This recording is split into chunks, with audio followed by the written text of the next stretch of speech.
말씀을 우리 성경과 스크린 보고 한 목소리로 합독합니다. 시작. 여호와여, 내가 고통 중에 있사오니 내게 은혜를 베푸소서. 내가 근심 때문에 눈과 영혼과 몸이 쇠하였나이다. 내 일생을 슬픔으로 보내며 나의 연수를 탄식으로 보냄이여 내 기력이 나의 죄악 때문에 약하여지며 나의 뼈가 쇠하도소이다. 내가 모든 대적들 때문에 욕을 당하고 내 이웃에게는 심히 당하니 내 친구가 놀라고 길에서 보는 자가 나를 피하였나이다. 내가 잊어버린 바 됨이 죽은 자를 마음에 두지 아니함 같고 깨진 그릇과 같으니이다.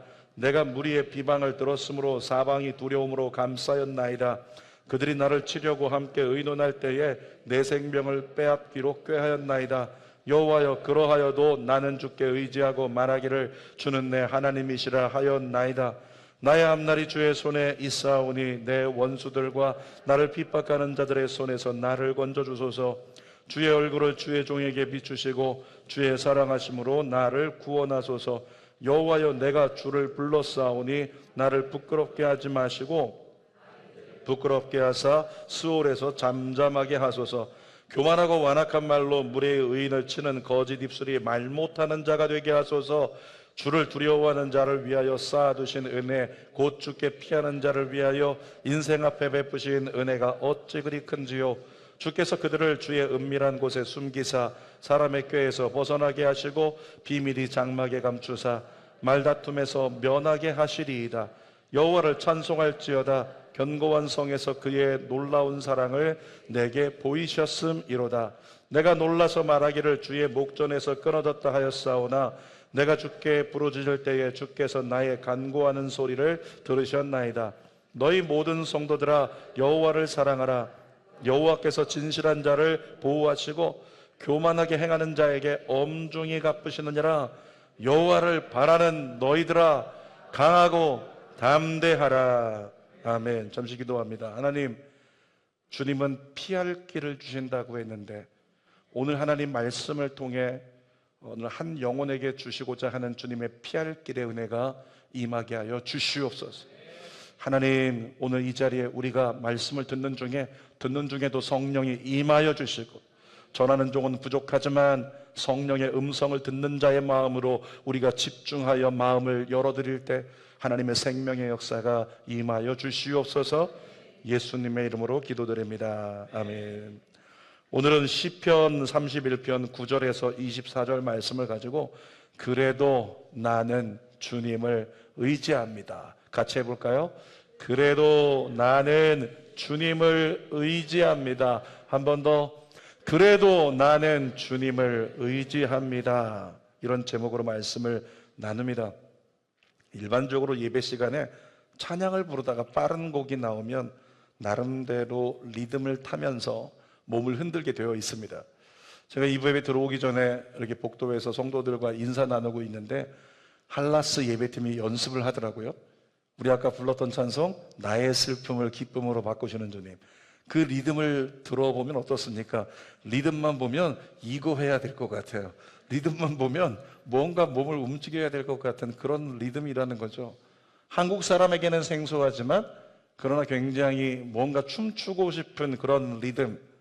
여러분, 그러니까 성도들도 찬양 부르다 보면 빠른 곡이 나오면 그 리듬에 맞춰서 몸을 움직이기도 하고 또 어떤 사람은 어깨춤을 추기도 하고 그렇게 한다는 겁니다. 그런데 가끔씩 성도들의 의아한 모습을 볼 때가 있는데 그렇게 기쁨의 메시지를 가지고 빠른 찬양을 부르는데 그 찬양을 부르면서 울고 있는 성도가 있더라는 거예요.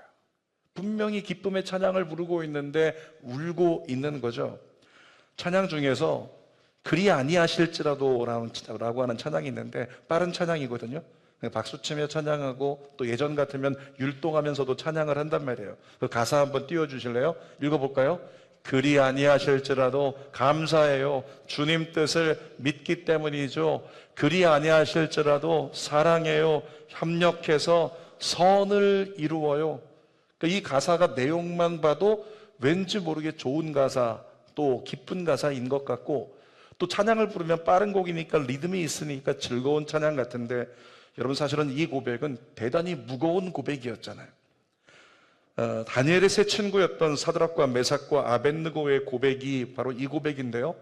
다니엘이 느부갓네살 왕의 꿈을 해몽해 준 일 때문에 다니엘과 함께 뜻을 정했던 그 세 친구들과 함께 네 명이, 다니엘은 수도의 총리가 되고 네 명은 지금을 우리로 얘기하면 도지사들이 다 돼가지고 지방의 수령들이 되어서 요직을 담당하고 있었다는 거죠.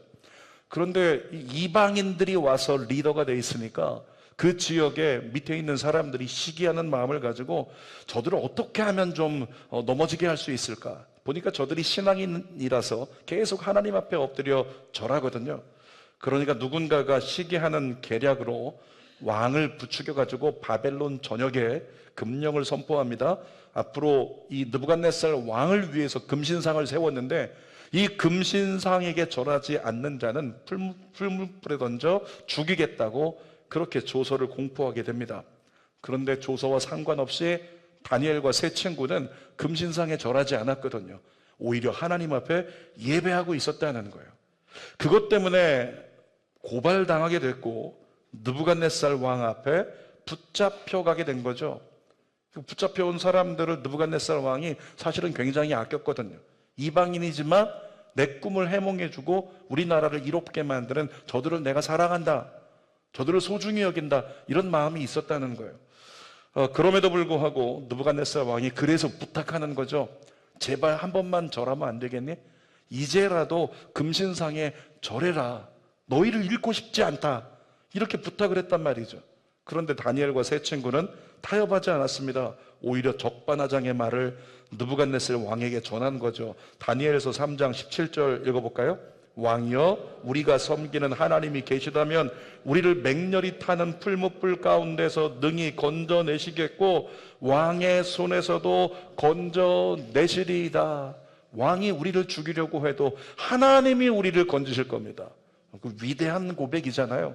그 자리에서 수많은 신하들이 모독이다, 모독이다 외치면 그 자리에서 목베임을 당할 수도 있는 그런 고백이란 말이에요. 근데 이어서 이 세 친구들이 뭐라고 얘기했냐면 다니엘서 3장 18절에요. 시작. 그렇게 하지 아니하실지라도, 줄인다면 찬송의 제목, 그리 아니하실지라도 왕이여, 우리가 왕의 신들을 섬기지도 아니하고 왕이 세우신 금신상에게 절하지도 아니할 줄을 아옵소서. 따라할까요? 그리 아니하실지라도, 내 뜻대로 안 될지라도 주를 의지합니다. 주를 의지합니다. 아멘이십니까? 그런 고백을 다니엘의 세 친구가 쏟아낸 거예요. 여러분, 그 마음을 가지고 다시 한번 이 목숨이 달린 가운데 죽어도 좋다, 이 심정으로 사실은 노래한 거거든요. 우리 찬양 가서 다시 한번 띄워주실래요? 같이 한번 불러볼까요? 그리 아니하실지라도, 박수가 안 나오죠.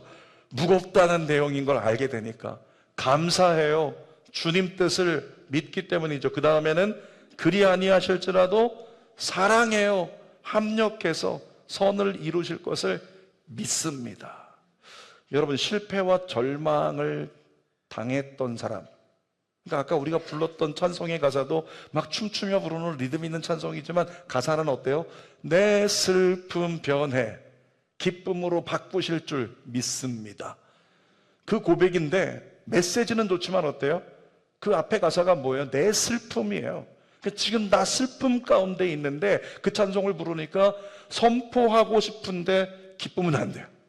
지금 슬픔 가운데 있는데 어떻게 춤을 추고 어떻게 박수를 추고 어떻게 기뻐하겠어요? 이 그리 아니하실지라는 찬송도 마찬가지예요. 실패와 좌절을 경험했을 때 이 찬양을 부르면 눈물이 나지 않을 수가 없어요.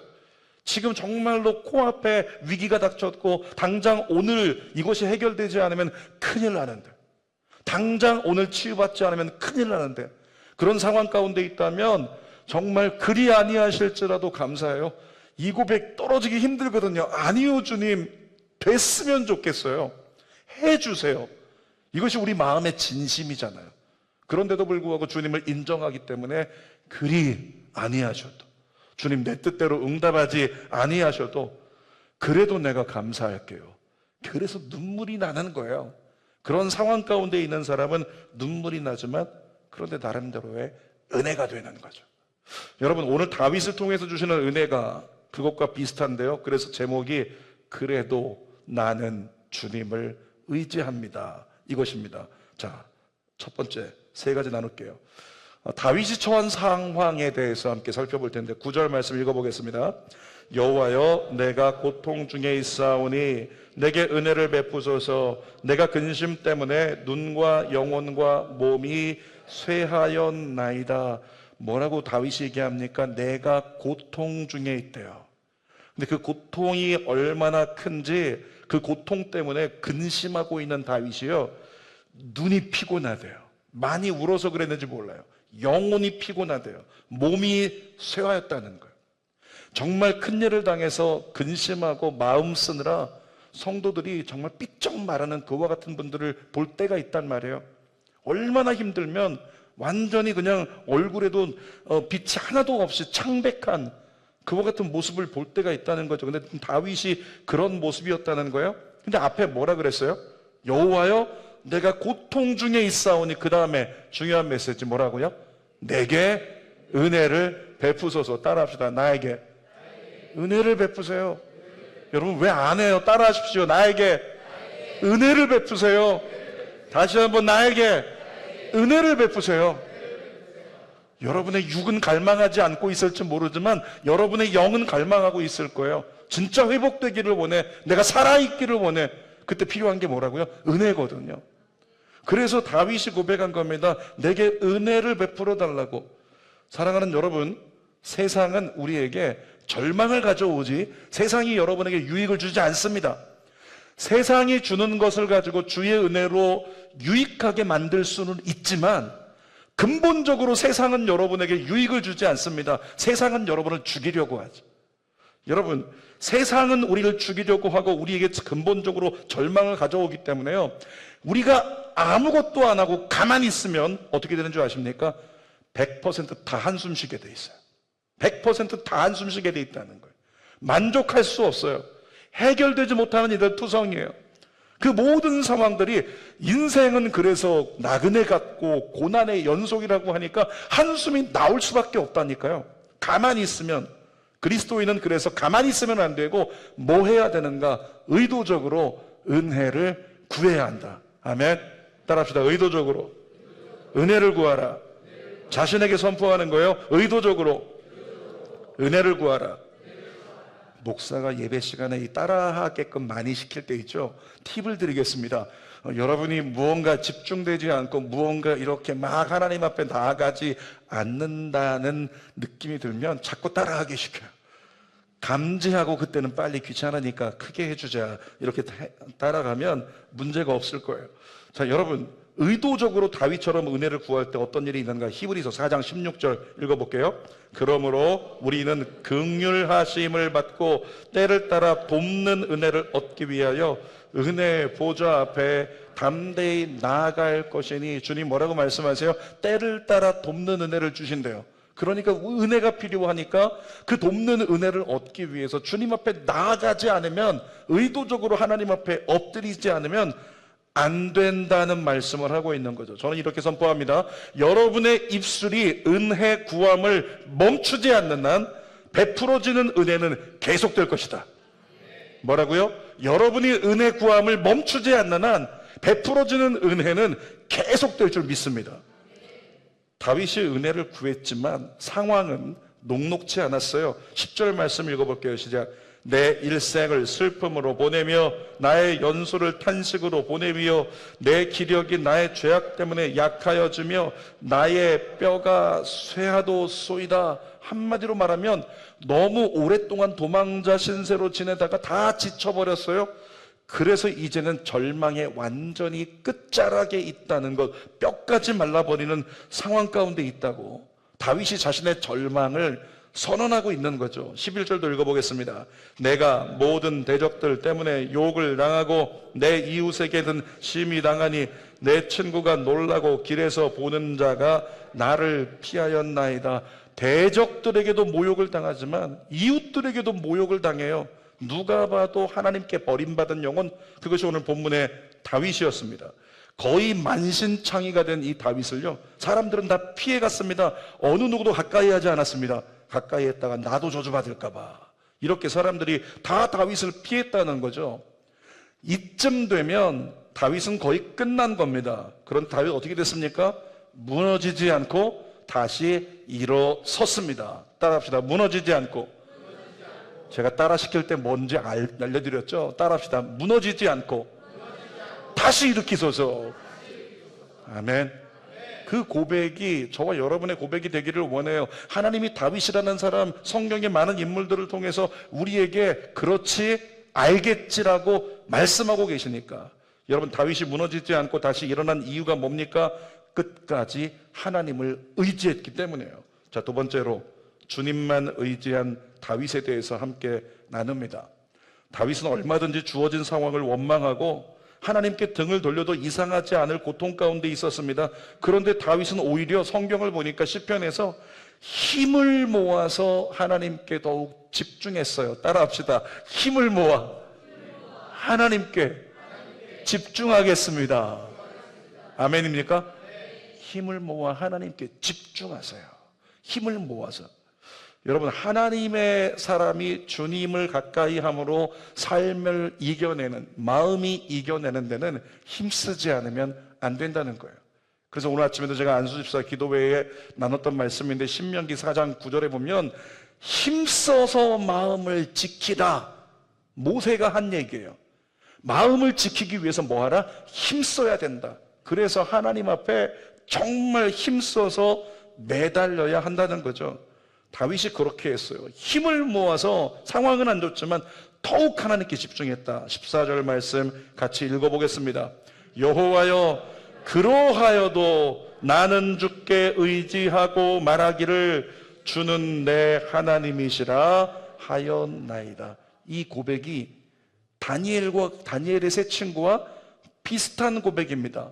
내가 이렇게 무너져가고 있지만, 내가 이렇게 쇠하여 가고 있지만, 난 이제 끝난 것 같지만 그럴지라도 나는 여호와를 의지하겠습니다. 이런 고백을 하고 있다는 거죠. 오늘 제목 그대로죠. 기억하십니까? 그래도 나는 주님을 의지합니다. 따라할까요? 그래도 나는 주님을 의지합니다. 그 고백이죠. 언제 그런 고백이 나올까요? 여러분, 지금 상황이 안 좋아요. 그런데 이 상황이 안 좋지만 그래도 나는 주님을 의지합니다. 언제 이 고백이 나오냐고요. 진짜 하나님이 믿어질 때 나오잖아요. 정말 하나님은 살아계신 분이야. 하나님 날 알고 계셔. 우리 남편, 우리 아내, 우리 아이들, 우리 부모님 내버려 두시지 않을 거야. 주님은 살아계셔.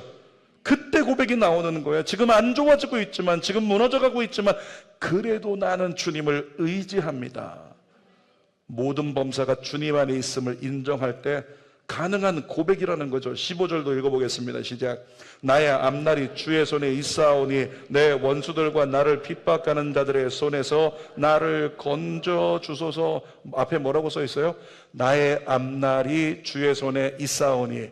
동의하십니까? 네. 믿으십니까? 네. 여러분의 부모님의 앞날이 주께 있음을 믿으십니까? 네. 여러분의 자녀들의 앞날이 주께 있음을 믿으십니까? 네. 여러분, 진짜 그렇게 믿어져야 기도로서 하나님께 제대로 의탁하는 것, 맡기는 것이 가능하다라고 하는 거죠. 다시 15절 한번 읽어봅시다. 나의 앞날이 주의 손에 있사오니 내 원수들과 나를 핍박하는 자들의 손에서 나를 건져 주소서. 여러분, 주어진 상황으로 보면 희망 제로입니다. 이 정도 되면 세상은 절망하고 뒤로 나자빠지게 돼 있어요. 30년 전에 저희 어머니께서 병원에서 15일밖에 못 사신다고 그렇게 판정이 나가지고 이모님이 전화가 왔어요. 와서 엄마 인사해라. 그럼 병원을 가는데 병원에 들어서자마자 제 눈에 보였던 광경은 뭐냐면 아버지였어요. 근데 아버지가 어떻게 계셨냐면 앉아서 어머니를 위해 기도하신다? 안 하셨어요. 어머니 옆에서 어머니를 간호하신다? 안 하셨어요. 저희 아버지의 모습은 저쪽 병원 끝에 세 사람 앉을 수 있는 거기 의자에 완전히 대자로 누워가지고 실신한 채 신음하고 있었어요. 넋을 잃고 신음하면서 그렇게 나자빠져 있는 모습, 그것이 아버지의 모습이었습니다. 부인이 15일만 지나면 죽을 수 있다? 이 소리에 넋이 반쯤 나간 겁니다. 망연자실한 겁니다. 그래서 그냥 완전히 늘어진 거죠. 여러분 15일 선고 받아보신 분 계신가요? 가족이 15일 선고 받아보신 분 계세요? 15일이면 이건 희망 제로예요. 이제 조금 있으면 끝나는 거죠. 그런데 그때 웬 은혜인지 지금 돌아보면 하나님이 주의 종으로 나중에 체면 세우시려고 제게 믿음을 주셨던 것 같아요. 제가 병원에 들어가자마자 늘어져 있는 아버지를 보는데 그 아버지를 저 병실 안에서 바라보는 어머니는 뭐라고 생각할까? 이미 다 느끼고 있지 않을까? 이런 생각 때문에 제가 병실 들어가기 전에 마음을 가다듬고요. 어머니에게 좋은 모습, 힘 있는 모습 보여드려야지. 그래서 웃는 연습을, 근육을 웃는 연습하고 그동안 걸어오면서 5정거장 걸어오는 동안에 하늘을 쳐다보고 하나님 원망하는 마음으로 울었는데 병실 들어가면서 어머니 좋았어요 그러면서 제가 활짝 웃었어요. 그리고 제가 어머니에게 드렸던 말씀은 뭐냐면 어머니 병원에서 안 된다면 우리 예전에도 기도원 갔잖아요. 병원에서 안 된다면 기도원 갑시다. 어머니 우리에겐 천국이 있으니까 기도원 갑시다. 여러분 이렇게 고백을 했다는 거죠. 자, 저희 아버지는 어떻게 했다고요? 넋을 잃고 망연자실한 채 소파에 늘어져가지고 쓰러져 있었다는 거죠. 넋을 잃고. 이유가 뭘까요? 더 이상 기대할 곳이 없으니까. 믿음의 사람이 아니었기 때문에 더 이상 기댈 곳이 없으니까 늘어져 있는 거예요. 그 절망감 가운데 늘어진 영혼을 일으키지 못하고 있는 거죠. 그런데 저는 넋을 잃지 않았습니다. 왜냐하면 우리가 유일하게 의지할 하나님의 실존을 믿었기 때문에. 사랑하는 여러분, 하나님을 놓치지 않으면 구별된 고백이 우리에게 가능할 줄 믿습니다. 16절 말씀 읽어보겠습니다. 주의 얼굴을 주의 종에게 비추시고 주의 사랑하심으로 나를 구원하소서. 극한의 절망 중에 있었던 다윗인데 하나님과의 관계를 정립해요. 주님, 저 주의 종이요. 주님은 나의 목자, 주님은 나의 주인, 저는 주님의 종이요. 하나님과의 관계를 정립하면서 입술의 고백을, 잘 들으세요, 입술의 고백을 하나님께 묶어두었다는 거예요. 주님, 주의 종입니다. 주의 얼굴을 내게 비춰주세요. 주의 사랑으로 나를 여기서 건져주소서. 여러분, 이 고백을 놓치지 않는 다윗이요, 어떤 상황에도 내가 주의 종이고 주님이 나를 구원하실 분이고 주님의 얼굴만 내게 보여주시면 끝나는데, 그러니까 기도가 멈춰지지 않았다는 거죠. 우리 장간사님을 통해서 주론교회에 보급된 찬송 하나님을 만나면 끝난 것이다. 그 찬송 가사 기억하세요? 가사 한번 읽어볼까요? 기도를 쉬지 마라, 찬양을 멈추지 마라, 하나님이 너를 주목하고 있다. 늘어져 있는지 아니면 입술의 고백을 하나님께 묶어두고 있는지 주목하고 계시다는 거예요. 주님이. 계속 읽어보겠습니다. 예배에 집중하라, 말씀을 붙잡아라, 하나님을 만나면 끝난 것이다. 2절, 가는 길 멈추지 마라, 뒤를 돌아보지 마라, 하나님이 너를 주목하고 있다. 의심을 하지 마라, 절대 포기하지 마라, 하나님을 믿으면 끝난 것이다. 여러분, 신앙은 상황이 좋을 때 그 가치가 드러나지 않습니다. 상황이 좋을 때 그 사람의 신앙을 몰라요. 가치가 드러나지 않기 때문에. 그런데 절대절명의 위기의 순간을 만나면 그 순간에 빛을 발하는 것이 신앙이에요. 처한 상황이 좋지 않은데 그 상황보다 크신 하나님을 바라보는 것, 그것이 신앙입니다. 그런 신앙이 우리 안에 살아있다면 그 신앙 때문에 우리는 무엇을 그치지 않게 된다? 찬양가사 읽었죠. 뭘 그치지 않게 된다고요? 기도를 쉬지 않게 된다고요. 신앙이 살아있다면 기도를 쉬지 않게 된다고요. 기도가 멈췄다는 것은 신앙이 살아있지 않고 죽어가고 있거나 죽었다라고 하는 현실 증거입니다. 그렇게 지속된 기도의 결과가 뭐냐면, 기도가 지속이 되면 영적으로 회복됩니다. 아멘이십니까? 기도가 지속이 되면 영적으로 회복되고, 기도가 지속이 되면 찬양이 회복되는 거예요. 그래서 세 번째로 보니까 영적으로 회복된 다윗의 찬양을 오늘 본문에서 우리가 만나게 됩니다. 여러분, 주님만 의지한 다윗은 철저히 하나님의 은혜를 구하면서 끝까지 하나님을 의지하고 기도했어요. 17절에서 20절 천천히 읽어볼까요? 여호와여 내가 주를 불렀사오니 나를 부끄럽게 하지 마시고 악인들을 부끄럽게 하사 스올에서 잠잠하게 하소서. 또 계속 기도합니다. 교만하고 완악한 말로 무례히 의인을 치는 거짓 입술이 말 못하는 자가 되게 하소서. 또 기도합니다. 주를 두려워하는 자를 위하여 쌓아두신 은혜, 곧 주께 피하는 자를 위하여 인생 앞에 베푸신 은혜가 어찌 그리 큰지요. 또 기도합니다. 주께서 그들을 주의 은밀한 곳에 숨기사 사람의 꾀에서 벗어나게 하시고 비밀이 장막에 감추사 말다툼에서 면하게 하시리이다. 여러분, 다윗은 끝까지 하나님을 의지하면서 기도를 멈추지 않았다는 거예요. 기도를 쉬지 않았다는 거죠. 그렇게 충분히 기도한 다윗에게 놀라운 변화가 일어났습니다. 말도 안 되는 찬미의 고백이 갑자기 다윗에게서 터져나오기 시작합니다. 영적으로 회복되면서 찬양이 회복된 거예요. 여러분 기억하세요. 내가 겉으로 주님 앞에 예배할 때 찬양이 회복된 사람이 있다면 찬양의 회복은 영의 회복을 증명하는 겁니다. 그래서 여러분이 예배 시간에 찬양 시간이 중요하고요. 찬양으로 자신의 영적 현주소를 잘 살펴봐야 돼요. 내가 찬양의 회복이 없다, 찬양의 은혜 누림이 없다, 그 사람은 영이 묶인 사람이에요. 영적으로 회복되면 찬양이 회복된다는 거죠. 예전에 제가 여의도 순복음교회에 있을 때 수요 찬양과 경배라고 하는 수요 저녁 철야 예배가 있었는데 찬양을 1시간씩 불러요. 그리고 나서 말씀 듣고 기도를 또 1시간씩 합니다. 그리고 나서 예배가 그냥 끝나는 경우가 많은데, 그때 예배는 제가 기억하기로 꼭 기도 다 끝나고 나서 목사님이 축도하기 전에 갑자기 찬양팀이 막 뛰어나와요. 요즘에는 없지만 당시의 찬양팀들은 이 월십으로 하나님께 몸으로 찬양하는 자매들이 있었거든요. 드레스 이렇게 입고 치마 하나 붙잡고 막 뛰어나와서 화관 머리에 쓰고 찬양했던 월십팀이 있었는데, 그 팀이 나와가지고 그때부터 해서 셀러브레이션 하는 거예요. 기쁨의 찬미를 주님 앞에 막 올려드리는 거죠. 시간은 벌써 12시 반이 넘었어요. 얼마나 피곤해요. 주는 교회 11시 10분만 넘어도 벌써 그냥 피곤해가지고 뒤로 입신하려고 하잖아요. 그런데 12시 반이 넘었는데도 불구하고요, 그곳에 있는 사람들이 지쳤을 것 같은데 몸은 쇠할지언정 영이 새롭게 살아나서 모두가 그 성전에 모인 사람들이 기쁨으로 막 뛰면서 찬양하는 거예요. 기쁨으로 뛰면서 주님을 찬양했다고요. 동일한 은혜가 여러분들에게 임하게 되시기를 주님의 이름으로 축복합니다.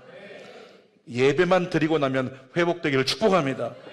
기도만 하고 나면 영적 생기가 몰려와 살아나기를 축복합니다.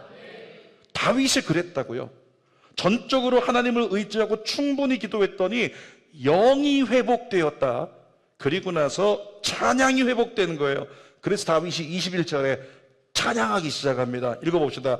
여호와를 찬송할지어다. 견고한 성에서 그의 놀라운 사랑을 내게 보셨음이로다. 그런데 제가 그 성구를 써놨는데 그 뒤에다가 영어로 3글자 써놨어요. WW. 와우. 다윗의 찬양이요. 앞절을 보면 완전히 절망의 극한의 스올 같은, 지옥에 떨어진 것 같은 절망.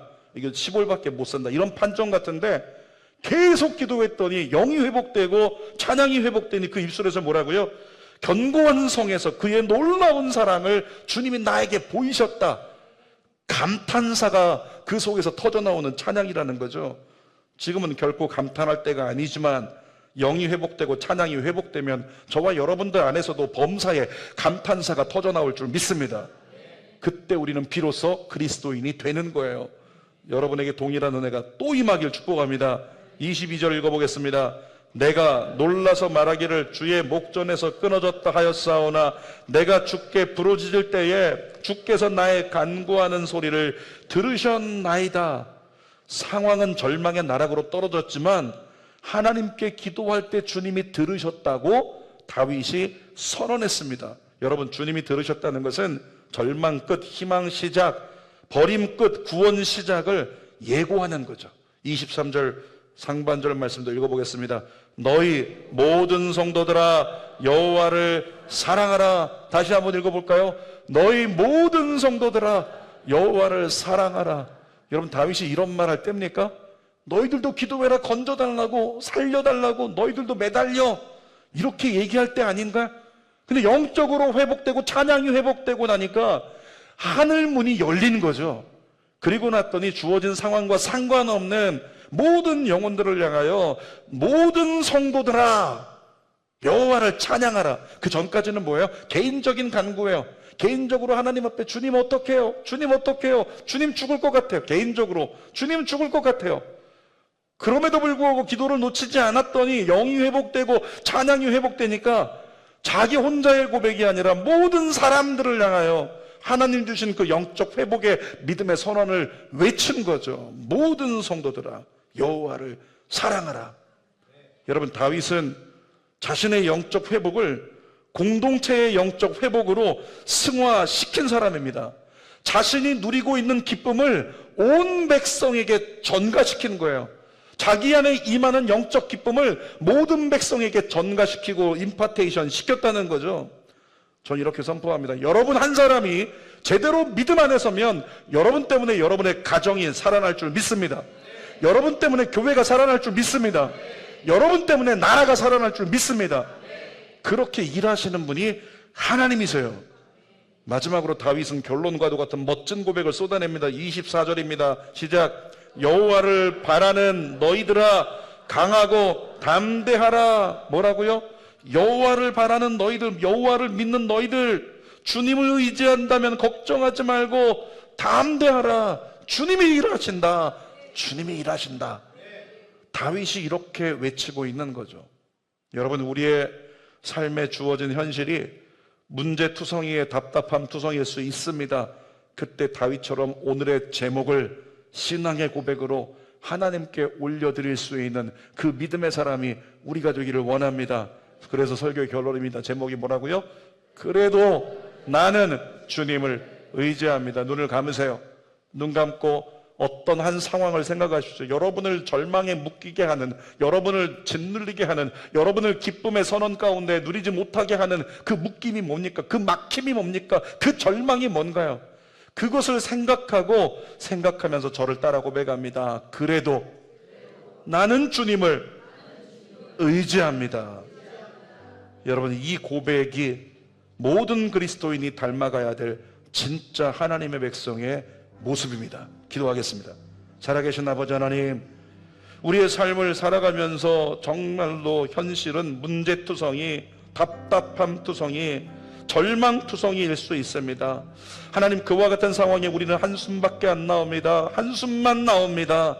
그런데 가만히 있으면 한숨만 나오지만 끝까지 하나님을 의지하고 끝까지 하나님께 매달려 기도한다면 우리에게 영적 회복을 주님은 허락하실 줄 믿습니다. 찬양의 회복이 일어날 줄 믿습니다. 그러면 슬픔과 절망 중에도 다니엘처럼, 다윗처럼 그렇게 안 하셔도 내 뜻대로 안 될지라도 그래도 나는 주님을 의지합니다. 믿음의 고백으로 모든 사람을 선도하는 믿음의 통로가 될 줄 믿사오니 하나님, 우리가 그렇게 쓰임받게 하여 주시옵소서. 예수님의 이름으로 기도하옵나이다. 아멘. 우리 찬송 부르고 기도하도록 하겠습니다. 두 손을 가슴에 대고 마음속에 어려움이 있을 때, 마음속에 어려움이 있을 때, 마음속에 어려움이 있을 때 주님 내게 먼저 오사 내 마음을 만지고 주님 앞에 나올 수 없을 때, 주님 앞에 나올 수 없을 때, 주님 앞에 나올 수 없을 때 주님 날 먼저 아시네. 그분 믿음으로 바라보고 그럼에도 불구하고 날 사랑하시는 내 하나님의 사랑은 나의 모든